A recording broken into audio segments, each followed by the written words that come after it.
جن کو محبوب کی ملاقات کا شوق ہو نا، ہم نے جان دے دی وعدہ دیدار پر. ہم سے وعدہ کیا گیا تھا کہ تم مرو گے نا تو تمہیں دیدار ملے گا، تو ہم نے جان ہی دے دی وعدہ دیدار پر، جان ہی دے دی وعدہ دیدار پر. اور پھر فرماتے ہیں نقد اپنا دام ہو ہی جائے گا. فرماتے ہیں ہم نے جان دی ہے اس وعدے پر کہ وہ ملے گا، تو امید ہے کہ یہ سودا ادھار نہیں. جیسے ہی قبر میں جائیں گے سامنے حضور کی زیارت نصیب ہو جائے گی. اس لیے لحد میں بھی عشق رخ شاہ کا داغ لے کے چلے. اندھیری رات سنی تھی سو چراغ لے کے چلے. یہ حدیث آپ نے بھولنی نہیں. یہ تنہائیوں میں یاد رکھنے کی روایت ہے، یہ تنہائیوں میں پڑھنے کی روایت ہے.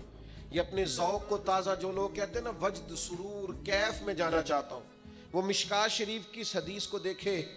اللہ کے حبیب علیہ السلام نے فرمایا لوگوں میں تمہیں بتاؤں قیامت کے دن اللہ تعالیٰ بندوں سے پہلا سوال کیا فرمائیں گے اور بندے اس کا جواب کیا دیں گے. یا رسول اللہ کرم فرمائیے بتائیے. تو کریم فرمانے لگے اللہ تعالیٰ قیامت کے دن بندوں سے سب سے پہلا سوال، اگرچہ بعض اور احادیث میں اور سوالات بھی آئے ہیں قیامت میں جو سب سے پہلے ہوں گے، لیکن اس حدیث میں یہ والا سوال حضور نے بیان فرمایا. حضور فرمانے لگے اللہ قیامت کے دن اپنے بندوں سے سب سے پہلا سوال یہ فرمائے گا کیا تم میری ملاقات کو پسند کرتے تھے؟ اوئے ہوئے ہوئے، کیا تمہارا ملنے کو جی چاہتا تھا؟ کبھی اے حقیقت منتظر نظر آ نہ لباس مجاز. اقبال کہتے ہیں تیرے کرم اتنے ہیں دل کرتا ہے تجھے دیکھیں. کبھی کبھی اے حقیقت منتظر نظر آ نہ لباس مجاز میں.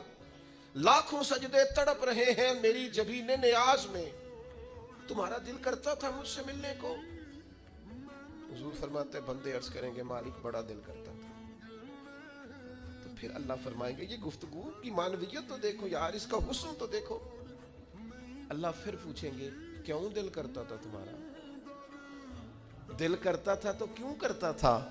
عرض کریں گے مالک اس لیے کہ ہمیں امید تھی کہ تو معاف بھی کر دے گا رحمت بھی فرمائے گا. اس معافی کی امید پر دل کرتا تھا تو ملے. حضور فرماتے ہیں پھر رب فرمائے گا مجھ پر واجب ہے، میں نے اپنے کرم سے واجب کر لیا ہے کہ آج تمہیں جنت عطا کروں گا. یہ جو ملاقات ہے نا، ملاقات کہ وہ ملیں گے، ان سے ملاقات ہوگی. عمر بیت گئی نا نام جپتے، عمر بیت گئی نا تذکرہ کرتے. ہم سے بھی لوگ پوچھتے ہیں کیا کمائی کی، کیا زندگی میں حاصل کیا، تو ہم کہتے ہیں شرق سے غرب تک، ملک کے ایک کونے سے لے کر دوسرے کونے تک مدینے والے کی بات کی، حضور کا ذکر کیا. نبی پاک اور میں اپنی حیاتی تو قربان تھی وہاں ساری محمد محمد پکیندے گزر گئی ساری. یہ اعزاز ہے، یہ کرم ہے. اب کیا ہوتا ہے گناہگار لوگ ہیں، اتنا بڑا دعویٰ تو نہیں کر سکتے، لیکن دل تو چاہتا ہے کہ چلو جس کا نام لیا ہے اس کی کبھی زیارت بھی ہو، کبھی ملاقات بھی ہو، کبھی نظر کرم بھی ہو. کسی نے اپنے محبوب سے کہا تھا کہ ذرا ایک نظر مجھ پہ بھی کیجئے. تو قریب بیٹھے ایک شخص نے کہا یار تو نے بڑا دعویٰ کیا ہے، جو محبوب ہوتے ہیں ان کو تکلیف نہیں دی جاتی، تو کہتا ہے پورا چہرہ ہی تیری طرف پھیرے.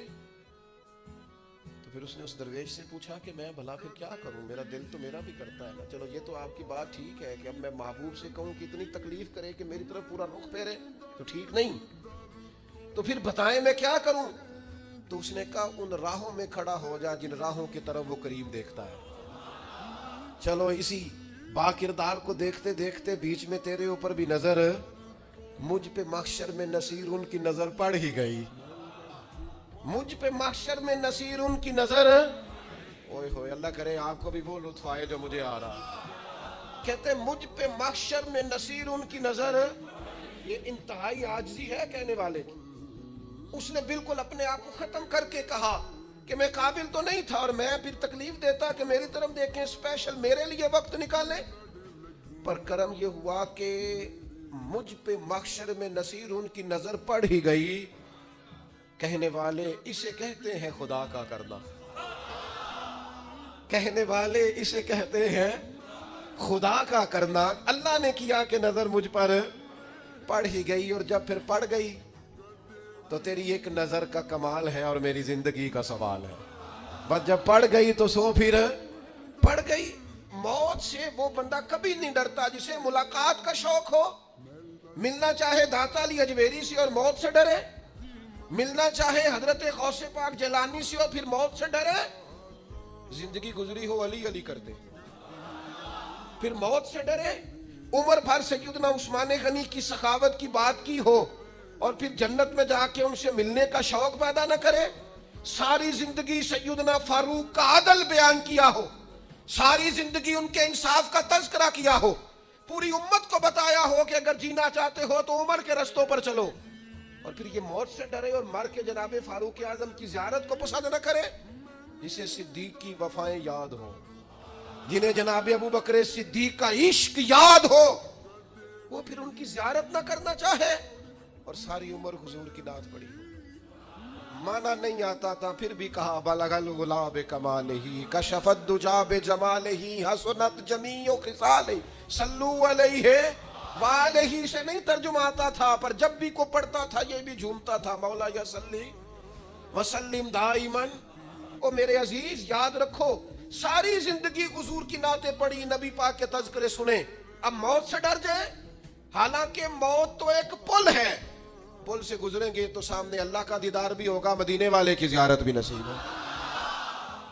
تو زیارت ہوگی اور ہر نظر کانپ اٹھے گی. محشر کے دن خوف سے ہر کلیجہ دہل جائے گا, اوڑھ کر کالا جبہ وہ آ جائیں گے اور سارے محشر کا نقشہ بدل جائے گا.